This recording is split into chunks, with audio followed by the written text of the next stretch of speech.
Well, I apologize for my, yeah. I forgot what Montreal's like. Basically, that's my excuse. And how long it takes to get places. I'm actually at the University of Manitoba now. And yeah, no, that's okay, because I didn't send you my bio. I've been on the road for a month. And I've been in I don't know how many different time zones, but I'm really happy to be here. And I think this is, and I think my experiences attempting to pull the information together for this really, short paper really is a powerful endorsement of the question around which this conference is organized. This is a map locating women engaged in cultural performance for cultural audiences and early stage musical and dance performance. It shows Canada primarily as a blank space. E. Pauline Johnson, the Mohawk poet and spoken word performance artist, and Frances Nikowa, a less widely known Cree elocutionist recruited from Norway House, Manitoba, by a missionary society, stand relatively alone. This absence is key in my argument that positions cultural performance to both colonial and home audiences as activism. Key also is the concentrated band of activity along the eastern border. Absence in that Canadian space marks a uniquely Canadian presence. Following Canadian Confederation in 1867, legislation relating to First Nations people and lands was consolidated into one act, which most of us know as the Indian Act, but whose full name, an act to amend and consolidate the laws respecting Indians, to be known and cited as the Indian Act, was passed into legislation in 1876. There was a subsequent series of treaty negotiations to secure Western and Northern territories for settlement. Known as the Numbered Treaties, signed between 1871 and 1921, they were negotiated in the name of the reigning British sovereign. However, several regions, including the provinces of Quebec and most of British Columbia, were not covered by the treaty process, and the land has never been officially surrendered, something we like to bring up from time to time. To address the significant number of people that were excluded from the treaty process, the Department of Indian Affairs embarked on a process of registration, creating an enumerated list of communities and individuals recognized as Indians by the federal government. The descendants of treaty signatories or treaty Indians and status or registered Indians are under the jurisdiction of the Indian Act. In 1939, the Supreme Court of Canada ruled that Inuit people were also under the jurisdiction of the Indian Act. This is the heavy presence that underlies the absence before you. The Indian Act was and remains a very powerful piece of legislation.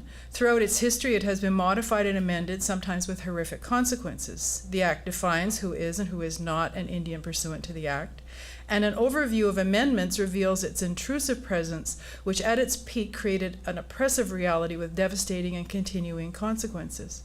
Traditional ceremonies were criminalized, beginning with the Northwest Coast potlatch ceremonies in 1885, but expanded to include all other ceremonies, dances, and even non-sanctioned public appearances in traditional dress. Freedom of movement, freedom of assembly, traditional leadership and governance, even raising money for legal challenges were criminalized. It was, quite simply, against the law to be an Indian. To survive, critical knowledge and ceremony went underground. In 1880, local Indian agents were granted status as justices of the peace and magistrates, enabling them to prosecute, punish, and summon the police. Indian agents authorized and controlled all travel, and once compulsory attendance at residential school became part of the Indian Act, had the legislative authority to forcibly remove children with the assistance of the police and arrest parents who refused to let their children go. One of my colleagues, Tasha Hubbard, is working on a film about people who basically ran away to avoid having their children sent to residential school. And she's been going through the arrest records at the turn of the century, in the early 20th century, in Western Canada, and almost all charges brought against First Nations people in the region during that time period were for ceremonial offenses and for refusing to send their kids to residential school. Ceremonies could be rated, and activities as benign as a simple community round dance were carefully monitored. Among the activities under scrutiny and this is something that the late Bob Boyer used to talk about, was women's creation of the elaborate clothing for dance, celebration, and ceremony. Working in tandem with missionaries, a zealous campaign effectively censored and controlled all aspects of cultural performances in communities under the jurisdiction of the Act. In Tenuous Lines of Descent, Indian Arts and Crafts of the Reservation Period, Gerald McMaster describes the impact of the strategies undertaken by the Canadian government, outlawing cultural expression and restricting freedom of movement while simultaneously imposing a rigorous program of forced assimilation. He also acknowledged the relationship between the survival of traditional arts and public exhibition and cultural performance at government-sanctioned venues such as the Calgary Stampede and Banff Indian Days. The motives behind the Canadian government's desire and ongoing fetishism, I guess, to demonstrate and control Indianness at public venues is a strange tangle of a need to affirm dominance, marks the emergence of anthropology, combined with celebratory colonialism, resulted in First Nations and Inuit peoples' prominent visual presence in the performance of Canadian identity on the global stage. This coincided with the increasingly violent suppression of the very traditions performed. However, Performing Canada was not the only show in town. Chicago's World Columbian Exposition in 1893, conceived of as a celebration of colonialization, required the participation of global Indigenous peoples, upon which the advancement of white civilization could be projected. The Living American Indian section in the official guide advertised full-blooded natives living on the grounds in their native habitations and costumes. Canadian participants included several Cree Dene families and representatives from several tribes from Vancouver Island, and that's a direct quote from the official guide. This included a large CWAHI group organized by Franz Boas for Chicago's Field Museum.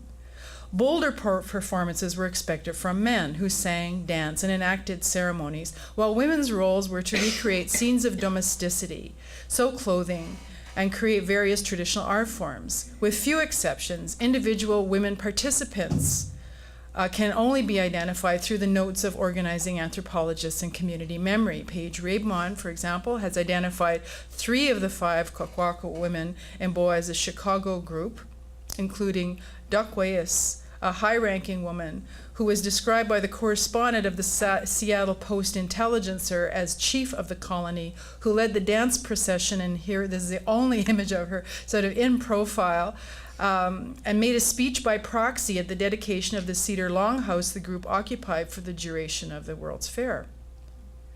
The competing transnational interests of governments, entrepreneurs, rival anthropologists, and museums jockeyed for space and representative authority at international expositions, which resulted in a confusion of objectives and outcomes.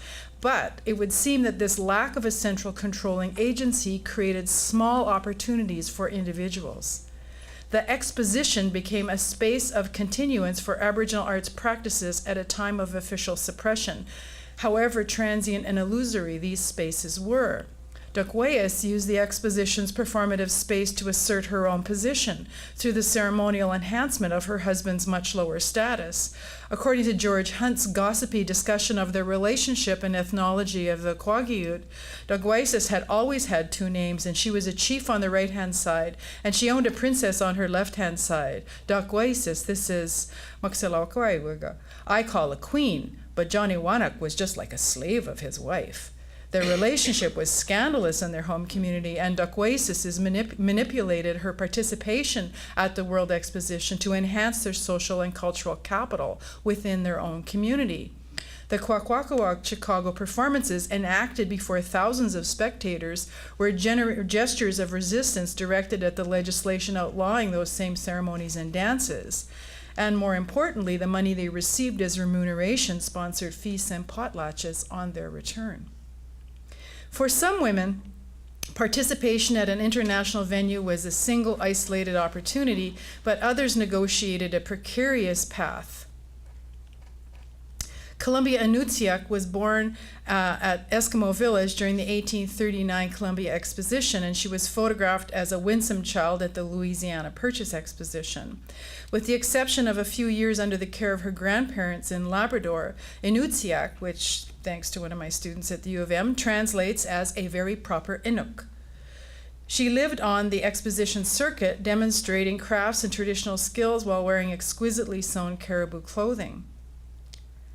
A young single mother of 15 years of age at the Columbian Exposition, her mother Esther traveled with a troupe to World's Fairs in Paris in 1900, St. Louis 1904, and Seattle 1909, with interim appearances at the Barnum and Bailey Circus in Coney Island, eventually moving to Hollywood.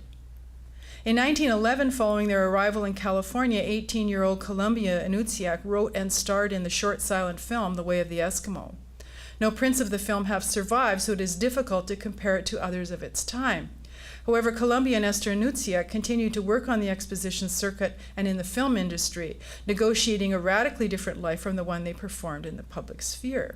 And it's important to note that because they were from Labrador, they weren't under the control of the Indian Act, which is why basically they were able to perform.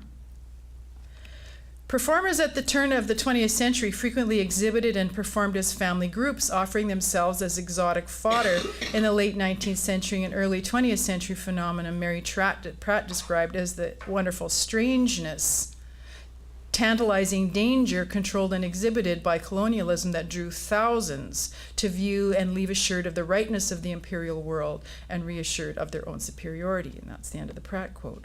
Performance lived under the relentless gaze, but they also manipulated it.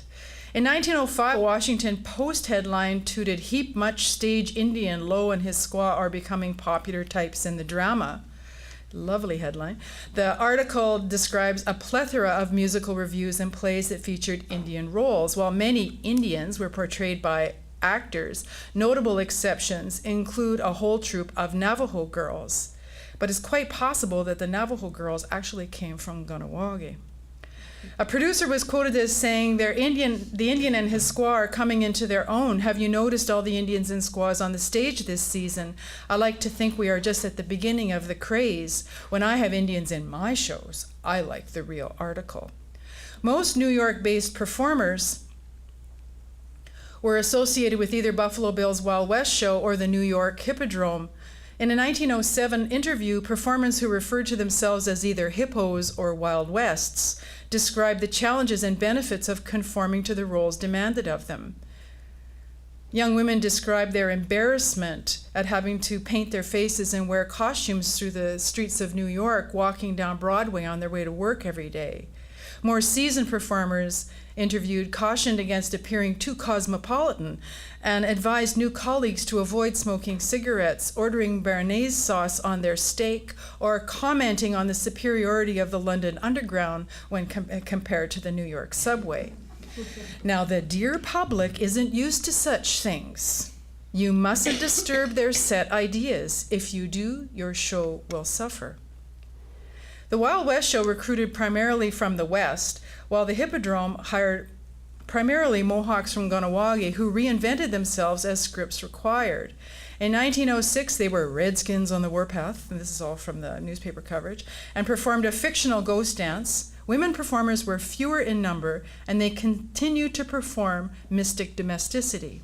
A review of the 1906 show described a fictionalized ghost dance. Now a mechanical twilight and scenery shifted in the dimness, and behold the camp of the Sioux, and 100 authentic Indians, magnificent in feathers, dancing the ghost dance against a background of green trees. It was impressively barbaric. The moon rose orange-red, and the 100 braves and squaws and papooses saluted the queen of the night. Most women worked with their husbands or part of a family performance group. Some of these families worked a circuit, moving from exposition to exposition, with Wild West and medicine shows filling the gap between major venues. Jeremiah Alexis, aka Jerry Lonecloud, and his Maliseet wife Elizabeth Paul put on Wild West and medicine shows in the Maritimes throughout the early 20th century, using performances as venues for selling baskets. So this is Elizabeth Paul.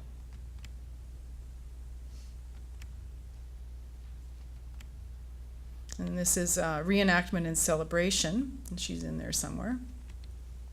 And then this is a woman that's been identified as his mistress by Ruth Holmes Whitehead. So he's appearing here with a much younger woman, Annie Glode Mi'kmaq, who appears to be wearing the same clothing worn in the earlier photographs by Elizabeth Paul. Because children were part of cultural performance, you needed women to come along to perform mother. And so these are all photographs in the British Museum's collection of Kahnawake and Akwesasne performers who were part of the Wild West show. I think these people were from Kahnawake, but they could be from Akwesasne.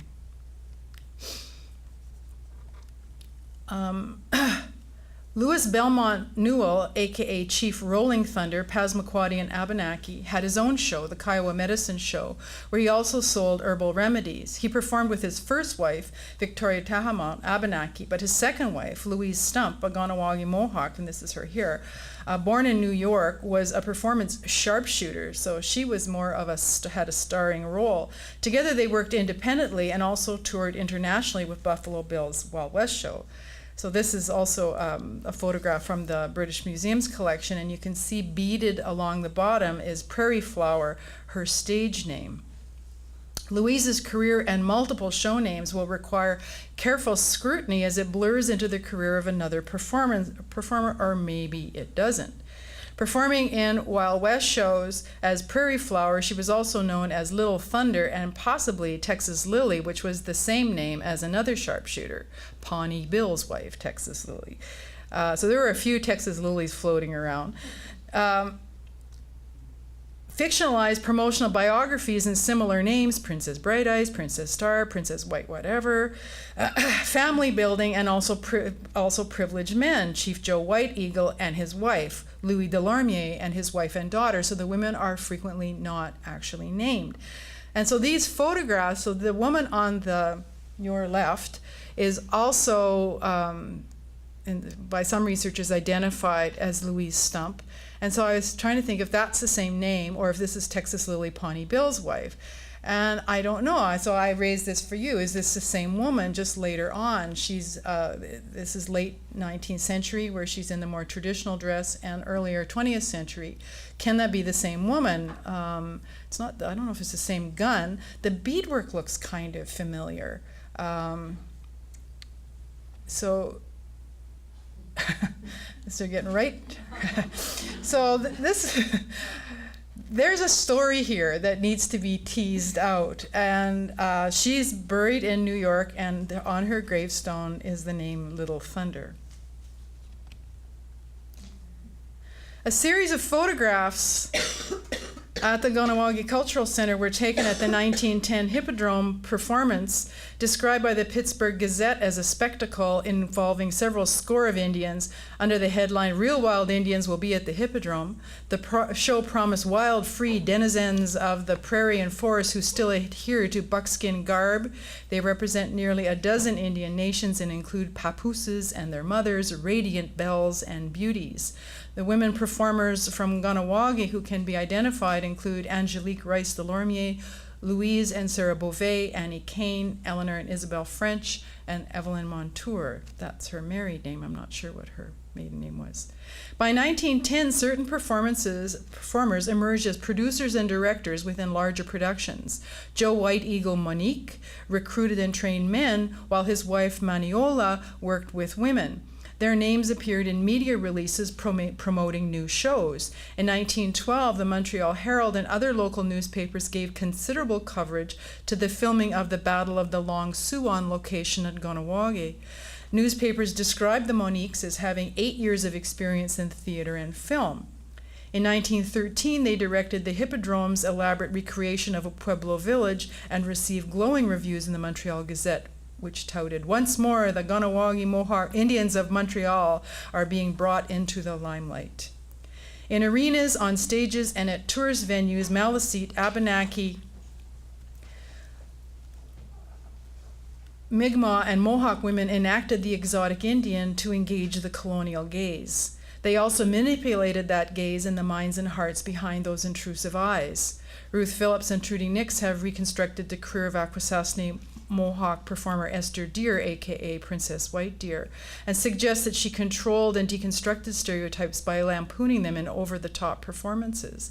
But cultural performance, including performances directed at marketing, is often overshadowed by other cross-border economic activities. The volume of individuals involved in the financial returns effectively maintained ancient trade routes across the border and influenced the implementation of government policy. By giving the dear public what it wanted, women danced and sang, sold baskets and beadwork, and cobbled together a family economy that translated into a higher standard of living for entire communities.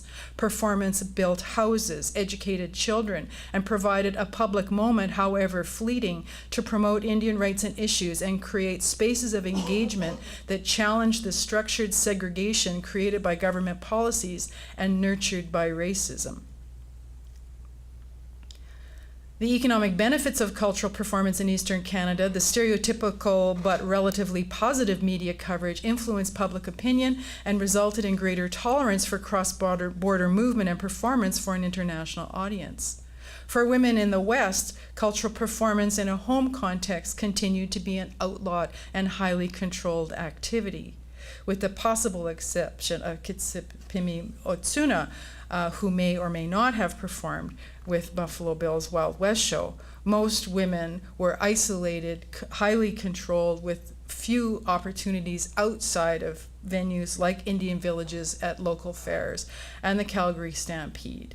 In spite of that, I photographed this group of children from the Regina Head Start program on May 2nd in Regina and recognized the young woman dancing as sort of a dance colleague of my daughter's. I've seen this girl dance since she was a child. And I reminded my daughter when she was a teenager that what they enjoyed doing, the freedom that they had, was something that was denied and illegal. She would be the granddaughter of women whose skills she demonstrates and the children that she's teaching, one of the women who risked arrest to maintain tradition. Thanks.